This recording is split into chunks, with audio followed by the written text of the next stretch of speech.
محمد عثمان اتاری ملاوی central افریقہ سے عرض کر رہا ہوں.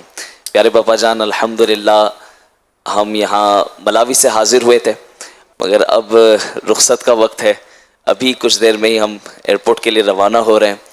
یہاں آ کر بہت کچھ سیکھنے کو ملا. ہمارے ساتھ جو ملاوی کے اسلامی بھائی ہیں، فرسٹ ٹائم آپ سے ملاقات ہوئی، اور ان کے تاثرات یہ کہ جب شیخ صاحب سے ہماری ملاقات ہوئی ہم نے یہ بات فیل کی کہ ہمیں محبت ملی، ہمیں اپنائیت کا احساس ہوا، اور کوئی چھوٹا بڑا امیر غریب، یہ رنگ تو وہ رنگ، ہر شخص سے اچھے انداز سے ملاقات ہوئی. یہ بڑے متاثر ہوئے اس سے. تو آپ سے رخصت چاہتے ہیں، اور ایک سوال تو نہیں، بس ایک ریکویسٹ ہے کہ آپ کوئی ایسی نصیحت فرمائیں کہ جب دل غمگین ہو یا دل اداس ہو یا دل ستایا ہوا ہو تو وہ بات اگر ہم یاد کر لیں تو دل خوش ہو جائے اور دل کو اطمینان ہو جائے. سب کا آنا جانا قبول ہو.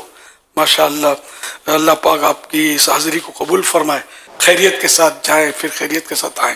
دکھوں نے جو تم کو گھیرا ہے تو درود پڑھو. جو حاضری کی تمنا ہے تو درود پڑھو. درود شریف میں غموں کا علاج، دکھوں کا مداوا، مداوا مانے بھی علاج، یوں مطلب دکھوں کا علاج اس میں. اور پیارے آقا صلی اللہ علیہ وسلم کو جب غم پیش آتا تو آپ اپنے رب سے عرض کرتے، یا حیو یا قیوم برحمتک استغیث.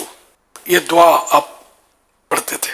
ماشاءاللہ ہم لوگوں کو تو ظاہر ہے کہ یہ کلر کی بات کی نا، اس کلر سے خاص پیار ہے مجھے. تو حضرت بلال حبشی رضی اللہ عنہ یاد آتے ہیں ان کو دیکھ کر.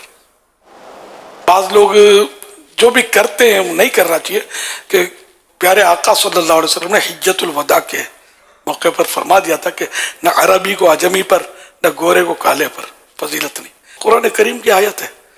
حضرت بلال حبشی رضی اللہ عنہ جب اذان دی کعبے کی چھت پر، تو اس وقت در اسلام میں جو لوگ کچھ ایسے بھی تھے جو سردار اور نئے لوگ، اور ان کو تعجب ہوا کہ یہ کالا غلام اوپر.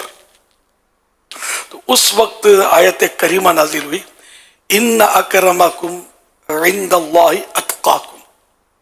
بے شک تم میں زیادہ عزت والا وہ ہے کہ جو اللہ کے نزدیک زیادہ پرہیزگار ہے.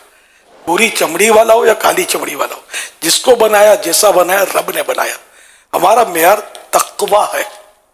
یعنی یہ ضروری نہیں کہ گوری چمڑی والا جنت میں چلا جائے اور کالی چمڑی والا جنت میں نہ جائے. کالی چمڑی والے پر قربان، جس کی چلنے کی آواز معراج کی رات پیارے آقا صلی اللہ علیہ وسلم نے جنت میں اپنے آگے سنی تھی، حضرت بلال. اصل کالک جو ہے نا وہ قیامت کی خطرناک ہے.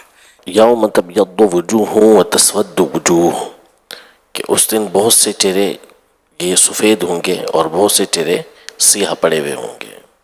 تو جو سفید چہرہ قیامت میں ہوگا نا وہ کامیاب ہے، اور جو قیامت میں جو جن پر سیاہی چھائی ہوگی، بلیکنیس، کالے پڑ گئے ہوں گے اپنے کفر کی وجہ سے، اپنی سرکشیوں کی وجہ سے، وہ خراب لوگ. یہ خرابوں کی مثال ہے، اور چمکدار چہرے والوں کی مثال یہ قرآن نے دی. تو یہاں دنیا میں تو کالا گورا دل اجیالا ہونا چاہیے، دل روشن ہو عشق رسول سے تو بیڑا ہی پار ہے. یاد الہی سے دل منور ہونا چاہیے.